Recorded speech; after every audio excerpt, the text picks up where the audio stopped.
15 tricks to drop up to 5 pounds in a week. If you want to lose 5 actual pounds by next weekend, listen up. Losing weight fast, though possible, is almost always unhealthy.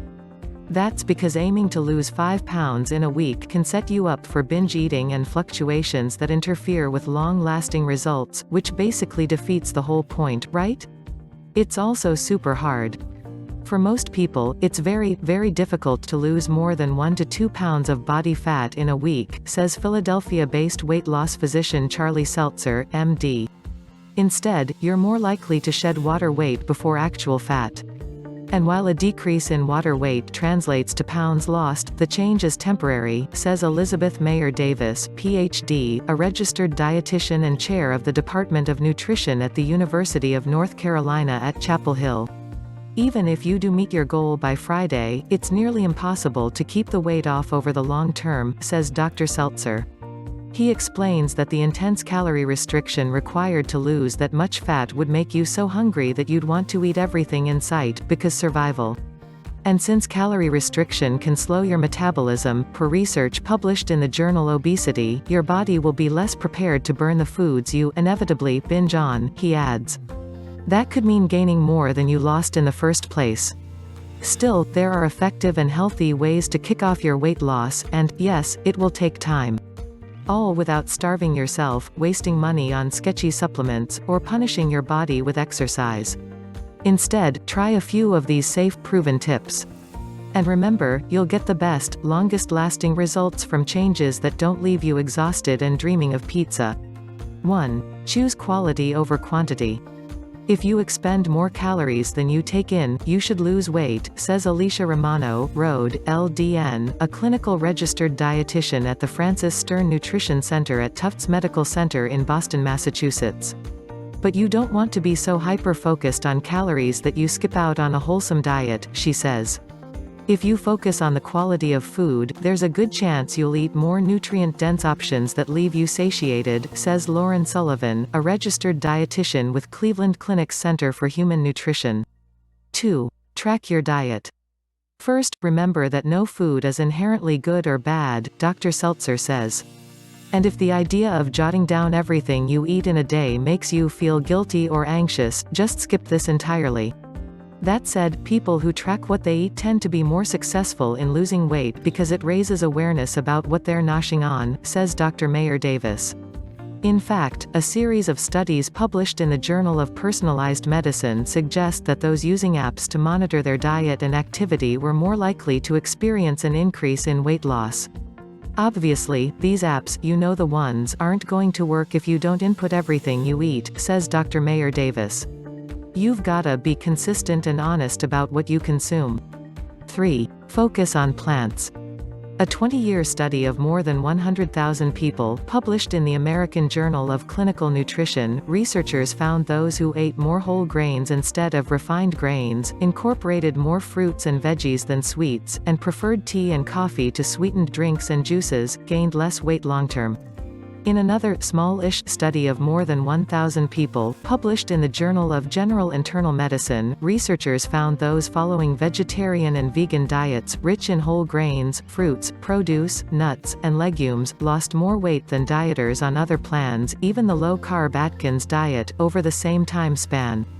Because fiber, like protein and fat, slows the digestion process and optimizes fullness and nutrient intake at mealtime, a plant-based diet can help you feel satiated longer after eating, says Romano.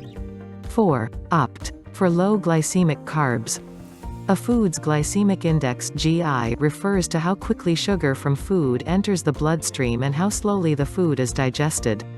Foods with a glycemic load measuring less than 55, i.e. green vegetables, most fruits, raw carrots, kidney beans, chickpeas, lentils and bran breakfast cereals, enable your metabolism to run at a more consistent pace, which can positively impact weight loss, says Sullivan. Foods that rank 70 or higher, potatoes, white bread and short-grain rice, potentially slow your metabolism, which may make it harder for you to shed weight. In a study of more than 100,000 people, published in the American Journal of Clinical Nutrition, researchers linked diets with a high glycemic load to increased weight gain.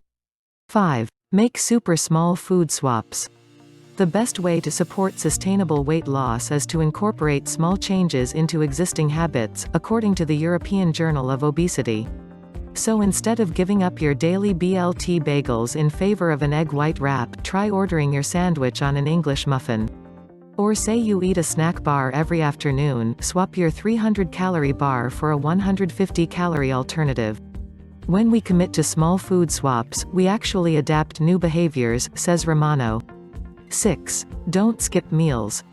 Eating at regular intervals during the day optimizes your blood sugar control, meaning you avoid the spike and crash that comes with eating a big meal on an empty stomach, says Romano.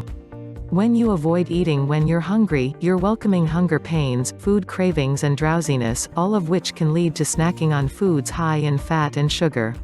Plus, when you run out of calories before going out to dinner with friends or satisfying a bedtime craving, you're more likely to fall victim to what Dr. Seltzer calls the F***it effect, when you break one rule and give up for the rest of the night.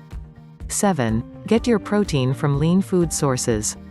Dietary protein is one of the most important tools in your weight loss arsenal, partly because you expend more energy digesting protein versus carbs and fat, Dr. Seltzer says.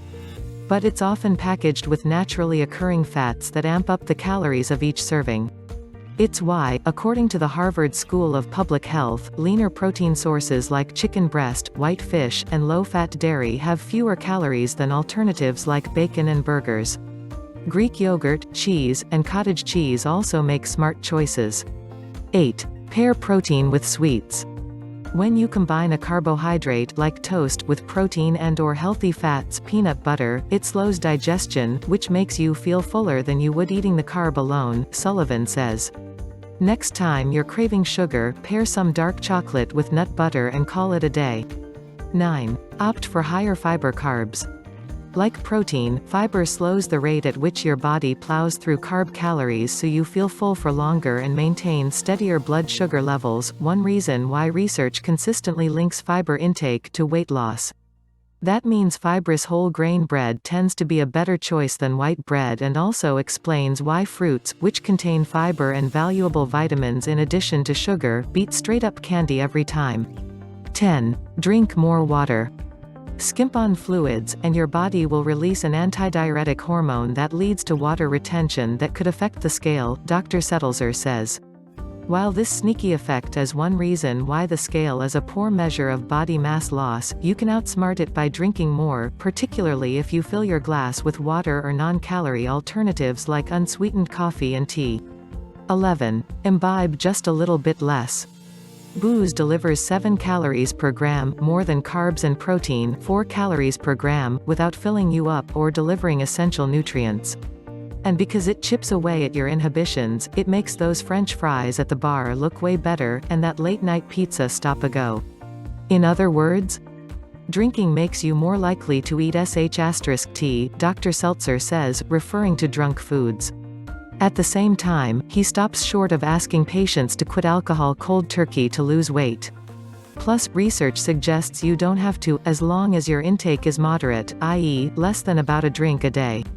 If you drink a glass of wine every night and notice you eat more afterward, eat less early to account for this, he says. Or, if you're drinking 4 glasses of wine a week, drink 3 instead so you won't feel such a big difference. 12. Make a real effort to manage stress. Anytime you're stressed, you probably go for food, Dr. Seltzer says. Have we met? That's because cortisol, the stress hormone, stokes your appetite for sugary, fatty foods. No wonder it's associated with higher body weight, according to a 2007 obesity study that quantified chronic stress exposure by looking at cortisol concentrations in more than 2,000 adults' hair. 13. Sleep an extra 30 minutes a night. Poor sleep is associated with slower metabolism, and the more you're awake the more hours you have to eat, Dr. Seltzer says. What's more, the sleep deprivation activates the same brain receptors responsible for the marijuana munchies, according to a 2016 sleep study. 14. Exercise, but not excessively. Although it's way more fun to take up a tolerable activity, i.e., watching Netflix on the elliptical, than it is to drop tasty foods from your diet, exercise won't help you lose weight in 1 week, Dr. Seltzer says. After all, resistance training might initially contribute a pound or two due to the body's inflammatory response, and people who do low-intensity exercise might burn calories, but they often end up eating more or subconsciously moving less throughout the day to conserve energy, he says, and research supports the theory. Real talk, it could take weeks or months to see the metabolic effects of exercise on the scale, and even then, building muscle, which is denser than body fat, could lead to weight gain. Do what you like because it's good for you, Dr. Seltzer says, noting the way exercise is awesome for your heart, mental health, and more, and that not all measure of progress can be seen on the scale. 15. Have all the sex. In what is perhaps the biggest buzzkill of all time, sex doesn't quite count as cardio or burn a significant amount of calories. Women burn about 3.6 per minute. It's still a good idea, Dr. Seltzer says, citing the activity's other benefits, like increasing the output of the neurotransmitters serotonin and dopamine, which naturally reduce food cravings.